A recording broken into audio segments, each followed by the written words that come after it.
Le prophète Mohammed, que la paix et la bénédiction soient sur lui, a dit une parole qui pourrait transformer ta vie financière, émotionnelle et spirituelle. La main qui donne est meilleure que celle qui reçoit.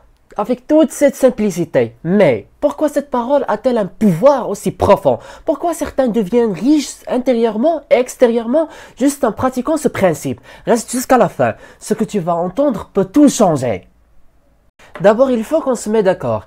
Donner, c'est pas perdre. Quand tu donnes, tu ne diminues pas ton argent, tu ne diminues pas ton énergie, tu multiplies. Tu fais pousser une graine invisible dans la miséricorde d'Allah Jalla fi'ulah. Et Allah ne laisse jamais une graine mourir sans fruit. Mais attends, est-ce que tout ton don est bon? Ou y a-t-il des erreurs qui annulent la récompense? Découvrons-le juste après. Alors le cœur du donateur, la vraie richesse. Les gens pensent que les riches sont ceux qui possèdent. Mais le vrai riche, c'est celui qui peut se détacher, donner, sans que son cœur tremble. Celui-là est libre, libre de l'argent, libre de l'ego. Mais comment atteindre ce niveau de liberté? Le prophète, que la paix et la bénédiction soient sur lui, nous a laissé un secret. Tu vas l'entendre dans la prochaine partie. Le secret est donner un secret. C'est être aimé par Allah. Le prophète, que la paix soit sur lui, a dit parmi les 7 personnes sous l'ombre d'Allah, un homme qui donne un secret, si bien que sa main gauche ne sait pas ce que donne sa droite. Tu veux être protégé le jour où il n'y aura pas d'ombre? Commence à donner discrètement. Mais est-ce qu'on peut donner même quand on est pauvre, ou faut-il attendre d'être riche? La réponse va te surprendre. Donner même quand tu n'as presque rien.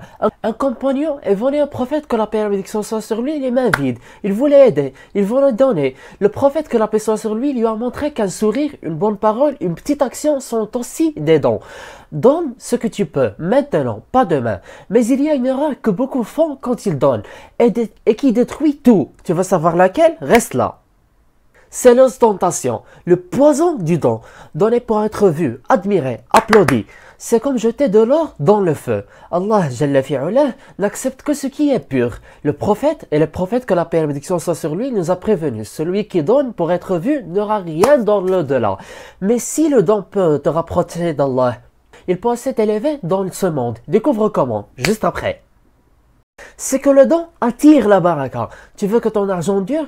Que ton commerce grandisse, que ton foyer soit serein, donne. Parce que la baraka vient quand tu partages. Le prophète, que la paix et la bénédiction soit sur lui, a juré. Le don ne diminue pas la richesse. Mais alors, qui devons-nous aider en premier? Famille, pauvres, orphelins? Prépare-toi à entendre une hiérarchie étonnante. Donc la priorité dans les dons selon l'islam. Le prophète, que la paix soit sur lui, a dit, commence par ceux dont tu es responsable. Oui, aider ses parents, ses enfants, son épouse, ses voisins proches est souvent plus récompensé que de donner à un inconnu. L'ordre dans le don est une sagesse divine. Mais si tu veux que ton don te suive jusqu'au dans la tombe, il y a un type de don spécial, unique, éternel. C'est le don continu, la sadaqa jariya, construire une mosquée, financer un puits, offrir un Coran. C'est un don qui ne s'arrête jamais. Chaque fois qu'un enfant lit, chaque fois qu'un croyant prie, ta balance se remplit, même après ta mort. Mais que se passe-t-il spirituellement au moment où tu donnes? Prépare ton cœur, ce qui vient va te toucher profondément. Alors le moment du don, une lumière intérieure, il y a un frisson, une chaleur, un apaisement, parce que ce moment précis, ton âme touche quelque chose d'invisible. Allah regarde, il sait, il note, et tu n'es plus le même après ce geste. Mais si tu veux que ton cœur aime vraiment donner et ne plus être attaché au matériel, voici un conseil précieux. Il faut que tu entraînes ton cœur à donner. Commence petit, mais fais-le souvent. Une pièce, un repas, un service. Plus tu donnes, plus ton cœur s'ouvre. Et bientôt, tu donneras sans compter. À la fin de cette vidéo, je te donnerai un défi concret à faire aujourd'hui pour incarner ce hadith dans ta vie. En guise de conclusion, la main qui donne est meilleure. Non pas parce qu'elle est au-dessus, mais parce qu'elle se rapproche d'Allah. Ne sois pas seulement celui qui attend, sois celui qui initie, qui construit, qui soulage. Donne pour l'amour d'Allah, pour la lumière de ton cœur, pour l'éternité.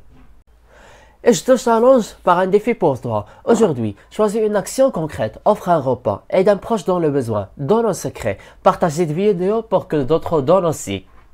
Et écris un commentaire, je choisis d'être la main qui donne.